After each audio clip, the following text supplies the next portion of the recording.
Last time हमने किया था स्ट्रक्चर ऑफ मोनोसैकेराइड्स। हमने स्टार्ट किया था ग्लिसरॉल्डिहाइड से, ट्रायोस, देन राइबोस किया था हमने, फिर हमने किया ग्लूकोज का और फ्रुक्टोज का स्ट्रक्चर।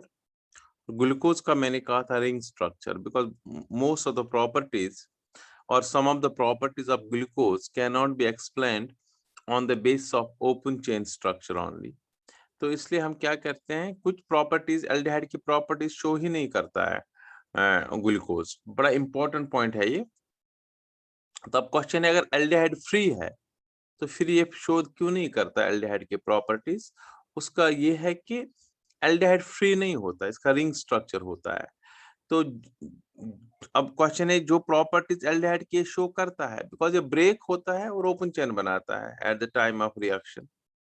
तो कुछ रिएक्टेंट्स के साथ ये ब्रेक नहीं होता है, ये रहता है रिंग स्ट्रक्चर ही, तो इसलिए रिएक्शन नहीं, वो मैं बताऊंगा आगे रिएक्शंस में। फिर हमने किया था रिंग स्ट्रक्चर, और मैंने कहा था रिंग स्ट्रक्चर की बात अगर मैं करूं, कल जो हमने किया था रिंग स्ट्रक्चर में हमने कहा था जो फर्स्ट कार्बन, ये फर्स्ट कार्बन है, it's the first carbon, first carbon और लास्ट कार्बन, अगर H लेफ्ट साइड है, OH राइट साइड में है, जब रिंग बनता है, देन OH राइट साइड, तीसरे कार्बन पर सिर्फ H की डायरेक्शन, H राइट साइड होता है, OH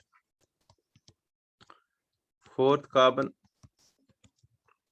OH एंड H, और फिफ्थ कार्बन और फर्स्ट कार्बन के बीच में मैंने कहा था ग्लाइकोसिडिक लिंकेज होती है, रिंग स्ट्रक्चर जब हम दिखाते हैं, और यहाँ पर H और यहाँ पर CH2OH। सिंस मैंने कहा था OH ऑन राइट साइड है, क्योंकि कार्बन 1 आल्सो बिकम्स कायरल, इनको एनोमर्स कहते हैं। तो कार्बन, जैसे में कार्बन ऑन राइट साइड है तो इसको हम अल्फा बोलते हैं। तो इसका अब नाम और थोड़ा सा बढ़ जाएगा, अल्फा डी हमें पता है, डी कन्फिग्रेशन होती है नेचुरल कार्बोहाइड्रेट्स में, प्लस हमने पहले ही कहा था डेक्स्ट्रो रोटेटरी ग्लूकोज होता है, जिसको डेक्स्ट्रोज तभी हम कहते हैं। ग्लूकोपाइरेनोस, पाइरेनोस इसलिए क्योंकि 1 और 5 के बीच में ग्लाइकोसिडिक लिंकेज होती है, जो पायरान स्ट्रक्चर होता है। अगर 1 और 4 के बीच में होता तो फ्यूरानोस होता, बट ग्लूकोज में पायरानोस स्ट्रक्चर है। ये हमने कल किया था, लास्ट वाले लेसन में किया था। और अगर OH लेफ्ट की तरफ है, जैसे मैं यहाँ पर बनाता हूँ, if OH is present on left side is beta anomer, so anomers क्या है, anomers ring, अगर क्वेश्चन ये आता भी है what are anomers, anomers are formed due to ring structure. Due to ring structure, carbon 1 becomes chiral, and when OH is present on OH is present on right side, it is alpha anomer. If it is present on left side, it is beta anomer. So जो ये वाला बनाया हमने, this beta anomer, बाकी same है। So glucose का जब ring structure बनता है, जब हम ग्लूकोज को रिंग स्ट्रक्चर के साथ रिप्रेजेंट करते हैं, तो इसको एनोमर्स बनता है बीटा डी प्लस ग्लूकोपाइरेनोस।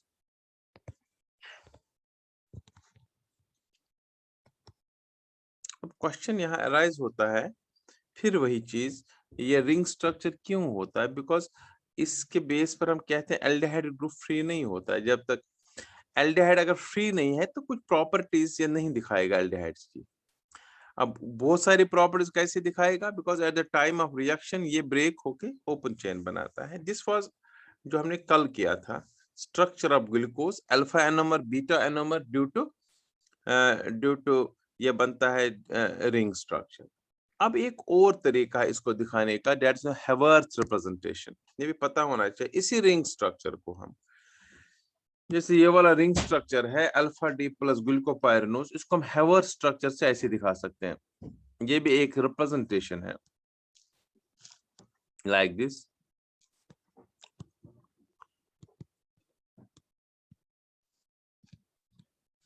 इसमें देखो बेटा, ये कार्बन जो है इसको 1 कार्बन मानते हैं, ये 1 कार्बन है, ये 2 कार्बन है, फिर 3, फिर 4, फिर 5 कार्बन।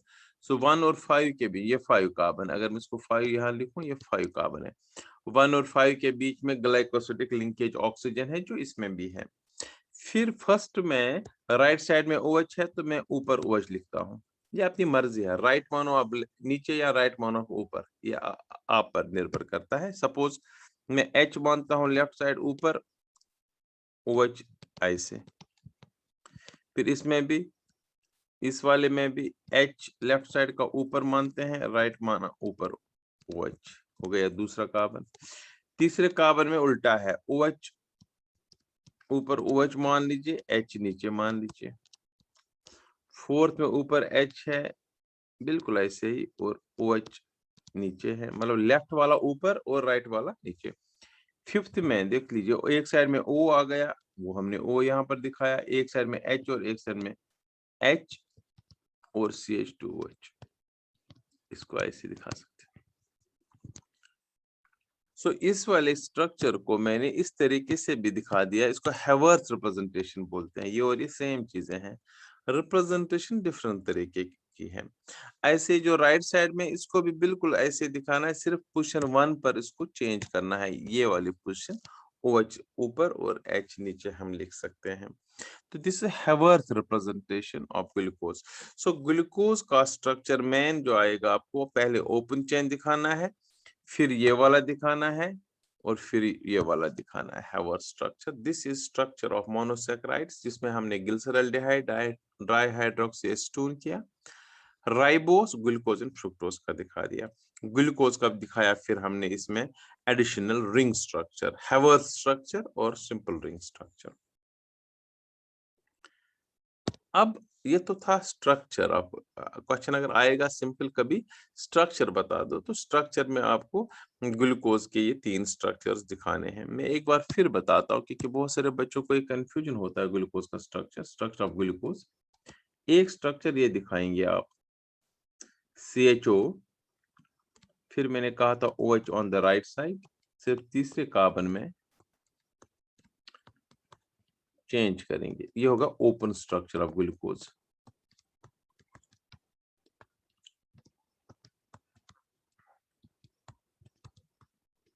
ये पहला स्ट्रक्चर आप इसको दिखाना है, this open structure of glucose.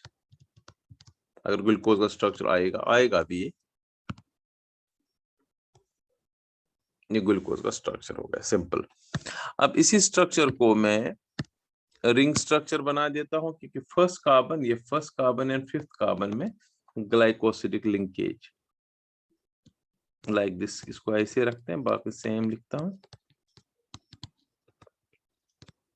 First and fifth carbon का आपको याद रखना है, इसी को देख के बिल्कुल सेम बनाऊंगा।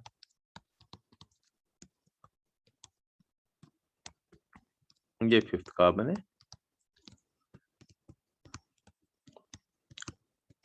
फर्स्ट और फिफ्थ कार्बन के बीच में ये ग्लाइकोसिडिक लिंकेज आ जाती है।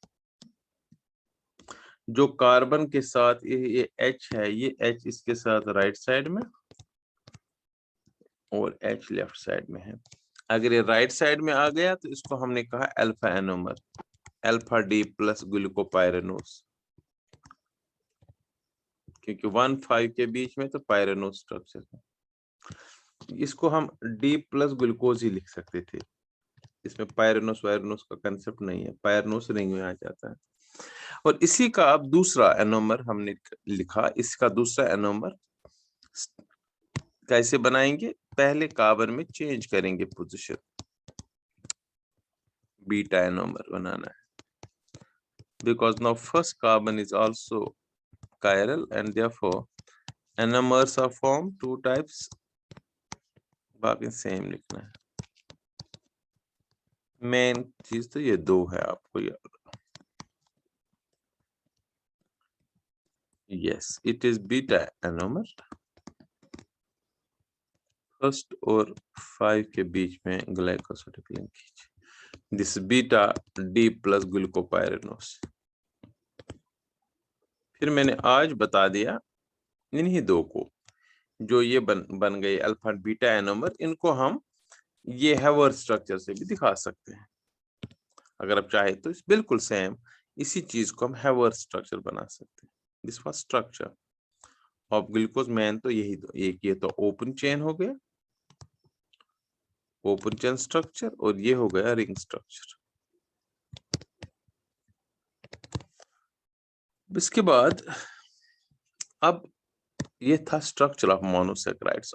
आज का असली टॉपिक जो हमें करना है जनरल कैरेक्टरिस्टिक्स, ये हम कर चुके हैं। वैसे जनरल फीचर्स ऑफ मोनोसैकेराइड्स क्या है?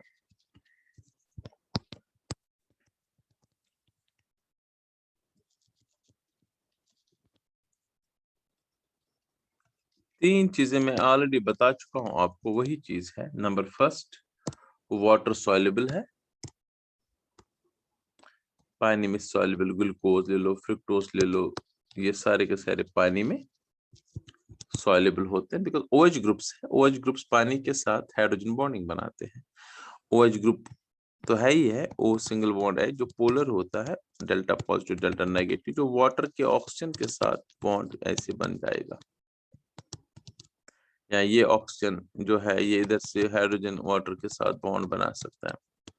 So due to the presence of intermolecular hydrogen bonding, because of presence of OH groups in monosaccharides, they are soluble in water. Correct? दूसरा मैंने अब पहले ही बताया था, जो स्वीट इन टेस्ट है।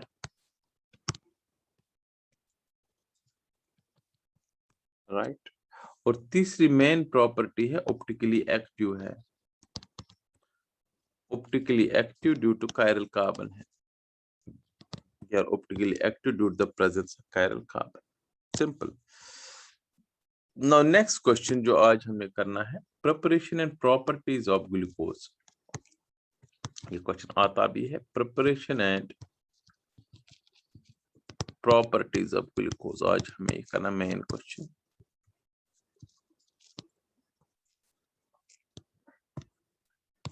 ग्लूकोज मीन C6H12O6, या अभी हमने पता है पॉलीहाइड्रोक्सी एल्डिहाइड है। अगर ओपन चेन स्ट्रक्चर की बात करें, बिकॉज व्हेन रिएक्ट करता है तो अगर रिंग भी होता है वो ब्रेक होके क्या बन जाता है, open chain structure, and reaction में पार्टिसिपेट ओपन चेन स्ट्रक्चर करेगा। अब जिस रिएजेंट के साथ रिंग तो टूट जाता है, ओपन चेन बनाता है, तो वो रिएक्शन करेगा, जिसके साथ नहीं वो रिएक्ट नहीं करेगा। सो प्रिपरेशन नंबर फर्स्ट, सबसे पहले हम प्रिपेयर करते हैं ग्लूकोज को सुक्रोज से। फ्रॉम सुक्रोज, शुगर, सुक्रोज से। सुक्रोज को हम डाइल्यूट HCl या H2SO4 थोड़ा डालते हैं और बॉईल करते हैं। एक तो हो गया फर्मेंटेशन से। देखो लेबोरेटरी में हम उतना टाइम नहीं है, फर्मेंटेशन नीड्स टाइम। हम लेबोरेटरी में जल्दी बनाना होता है तो हम क्या करते हैं, हम सुक्रोज लेते हैं C12H22O11, शुगर लेते हैं, उसको पानी डालते हैं, शुगर कैन जूस लेते हैं या सुक्रोज लेते हैं, उसमें थोड़ा सा एसिड डालना पड़ेगा और बॉईल करना पड़ेगा। जब ये बॉईल करते हैं इसको तो ये ब्रेक होता है, ये बनाता है C6H12O6 प्लस C6H12O6। एक है ग्लूकोज, दूसरा है फ्रुक्टोज। पहले भी बता चुका हूं मैं। सुक्रोज जो होता है ये डाइसैकेराइड होता है ग्लूकोज एंड फ्रुक्टोज का। अगर माल्टोज होता, माल्टोज जो है वो डाइसैकेराइड है ग्लूकोज एंड ग्लूकोज का, दो ग्लूकोज मॉलिक्यूल्स उसमें आ जाते हैं, वो उसका होता है। This the first preparation of. Now second preparation from starch.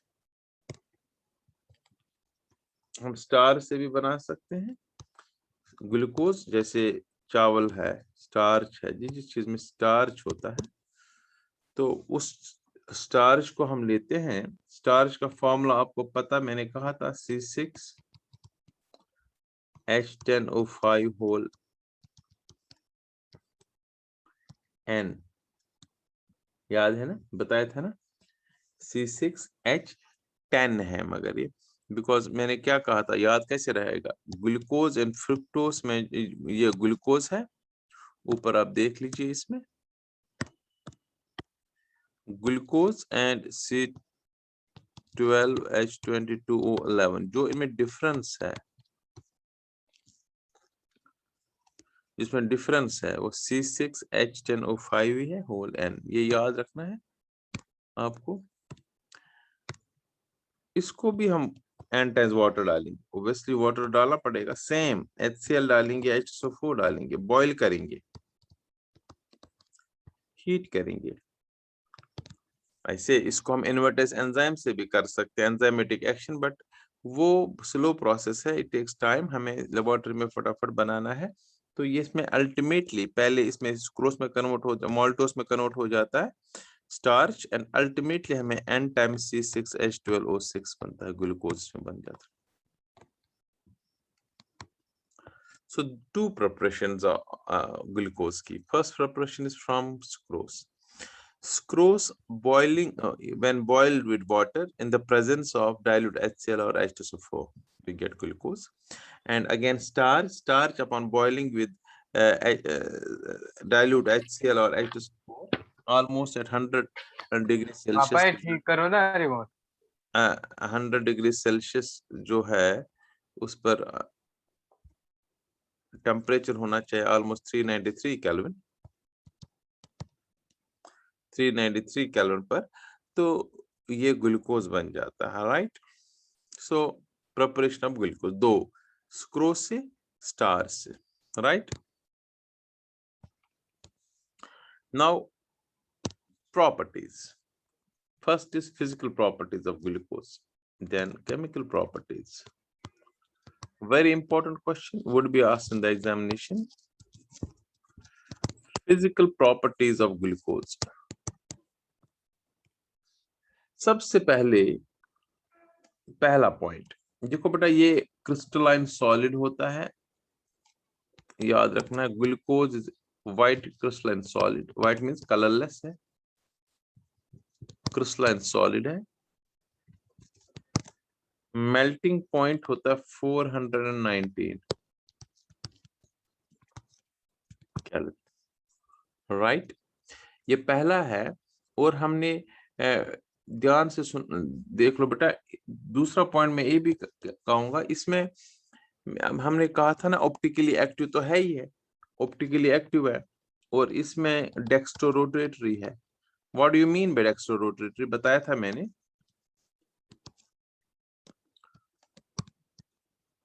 Dextrorotatory का मतलब क्या होता है कि ये प्लेन ऑफ पोलराइज्ड लाइट, अगर एक लाइट है, स्पेशल लाइट है जो एक ही डायरेक्शन में रोटेट होती है, उसको कहते हैं प्लेन ऑफ पोलराइज्ड लाइट। ये अगर नॉर्मल, यहाँ पर मैं दिखा भी देता हूँ, चलो, अगर नॉर्मल लाइट में ले लूं, normal light vibrates in all possible directions when this normal light is pass through a prism, Nicol prism इसको बोलते हैं।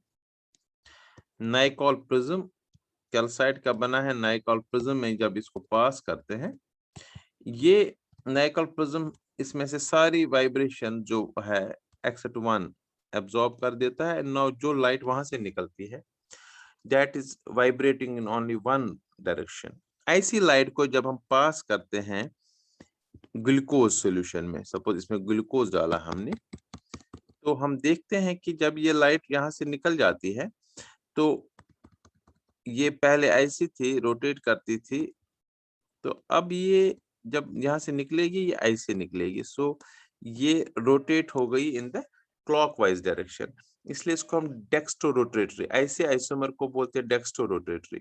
ये रोटेशन उन्हीं वही कंपाउंड शो करते हैं जो ऑप्टिकली एक्टिव होते हैं, जिनमें कायरल कार्बन होता है, क्योंकि नेचुरल कार्बोहाइड्रेट्स में कायरल कार्बन होता ही है, तो दे आर ऑप्टिकली एक्टिव।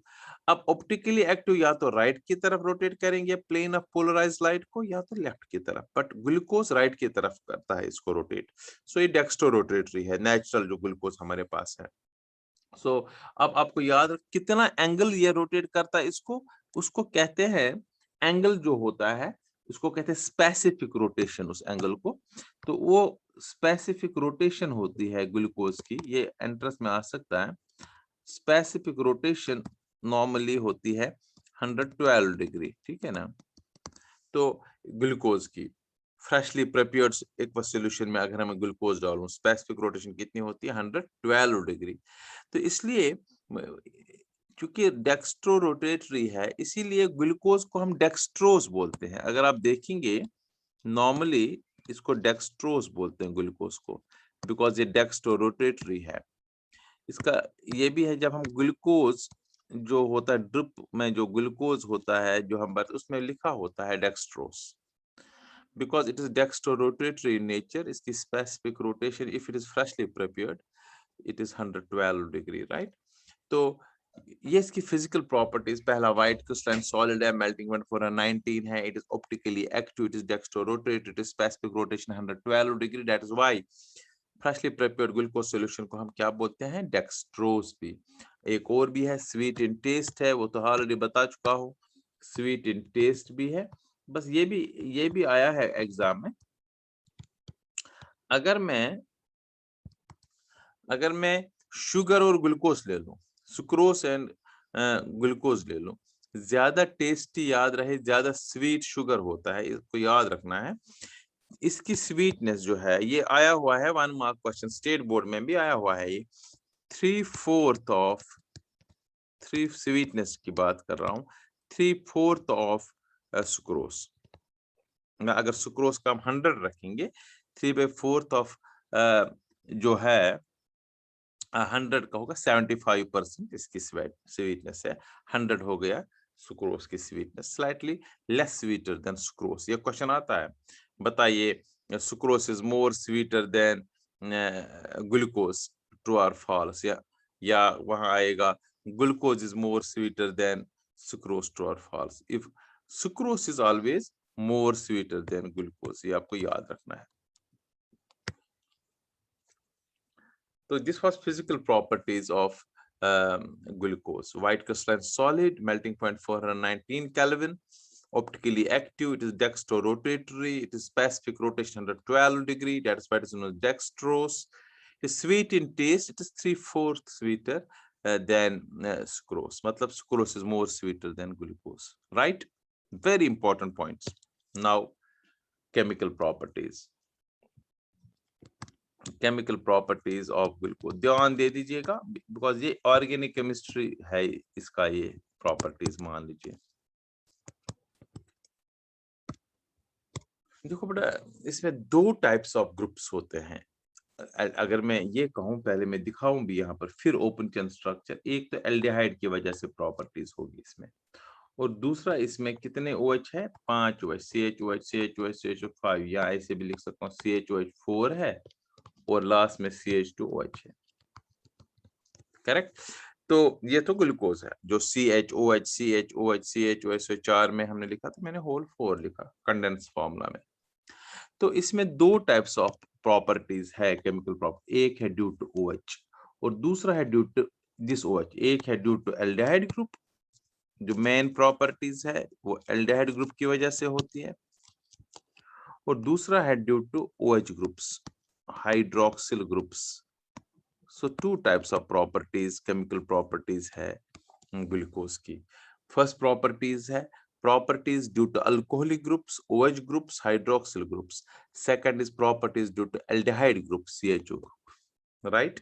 तो हम एक अलग अलग, क्योंकि मेन प्रॉपर्टीज है एल्डिहाइड ग्रुप की, because it the main functional group, लेकिन OH ग्रुप की वजह से एक प्रॉपर्टी होती है, वो हम पढ़ेंगे पहले, राइट? सो फर्स्ट हम करेंगे properties due to OH group, alcoholic group. Properties due to alcoholic group.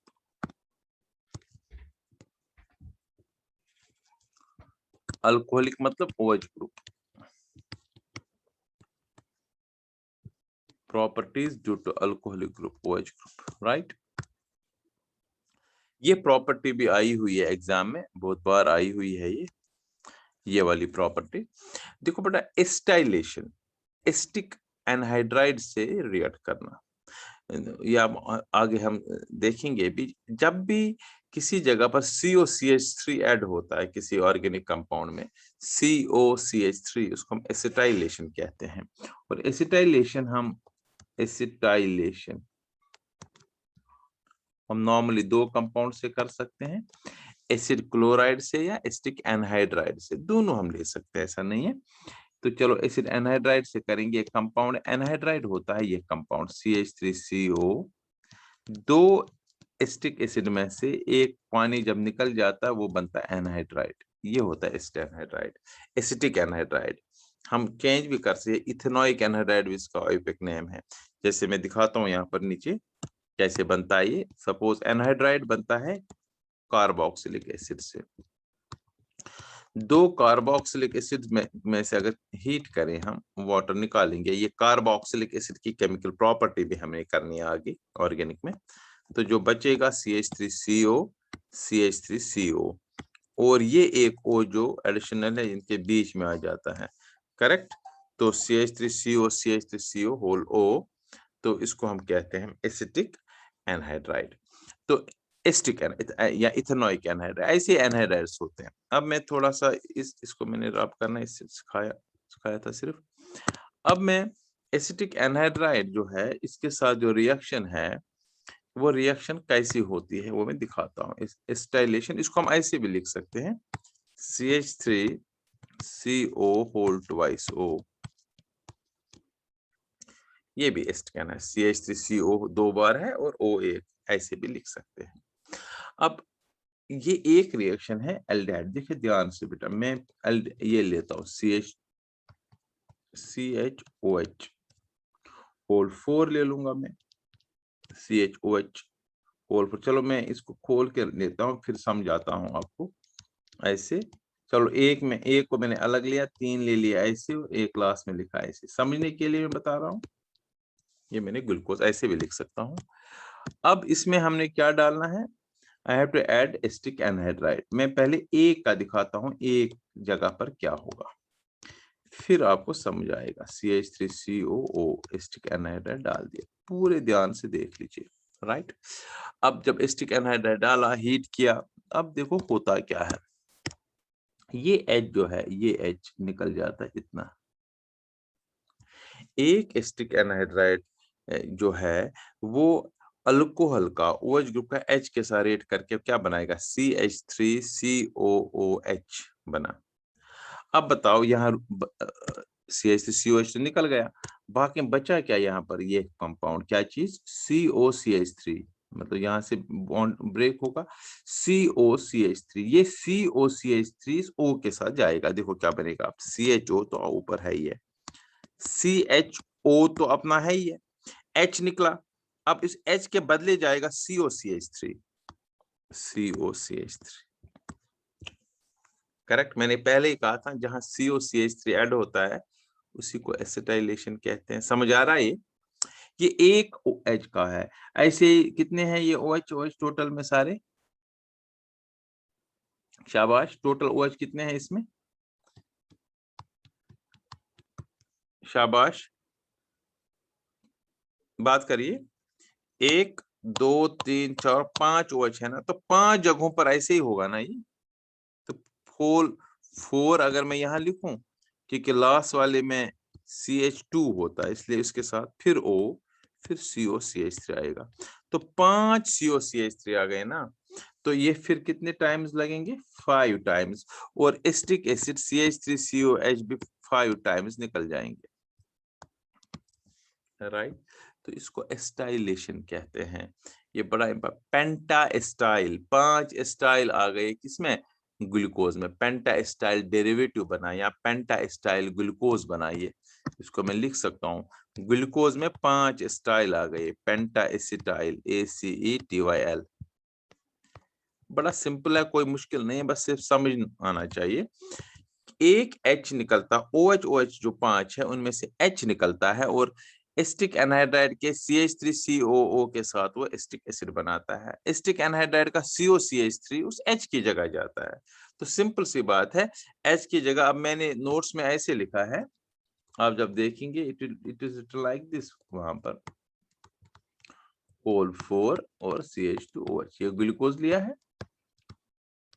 अब तो आपको समझ आना चाहिए, CH3CO होल ट्वाइस O क्या चीज है, ठीक है ना। आप खुद उस वहां पर लिख सकते हो इसके नीचे ऐसे, ये CH3CO CH3CO होल O है, तो H5 निकलेंगे इसके साथ 5 डाल CH3CO H बन जाएगा, CO CH3 जगह जाएगा तो ऐसे बनेगा CHO, H की जगह जाएगा CO CH3, ये हो गया 4 टाइम्स, और लास्ट में CH2O, H की जगह जाएगा CO CH3। सो पेंटाएस्टाइल ग्लूकोज बना और प्लस बना 5 टाइम्स एसिटिक एसिड, और ये भी 5 टाइम्स बने चाहिए, ये बना पेंटाएस्टाइल ग्लूकोज। ये ओनली प्रॉपर्टी है, इसलिए इंपॉर्टेंट है OH की वजह से, बिकॉज ऑफ OH एक ही प्रॉपर्टी है, that is acetylation, acetylation with acetic anhydride. जब हम एसिटिक एनहाइड्राइड ग्लूकोज को डालते हैं, हीट करते हैं, हमें बनता है पेंटाएस्टाइल ग्लूकोज। H जो OH के H है वो निकल जाते हैं, उसकी जगह COCH3 आता है, राइट? समझ आ रहा है? शाबाश। Yes sir. हाँ, ऐसे बोला करो, शाबाश। अब इसके बाद अब सेकंड एंड मेन है क्या चीज? Properties due to aldehyde group, properties due to aldehyde group, properties due to aldehyde होता है CHO ग्रुप। अब अगर कोई प्रॉपर्टी है CHO ग्रुप की वजह से प्रॉपर्टीज है, तो टिपिकल प्रॉपर्टीज ऑफ एल्डिहाइड्स हमने करनी है, right? Properties due to aldehyde group, we'll do it in the next session.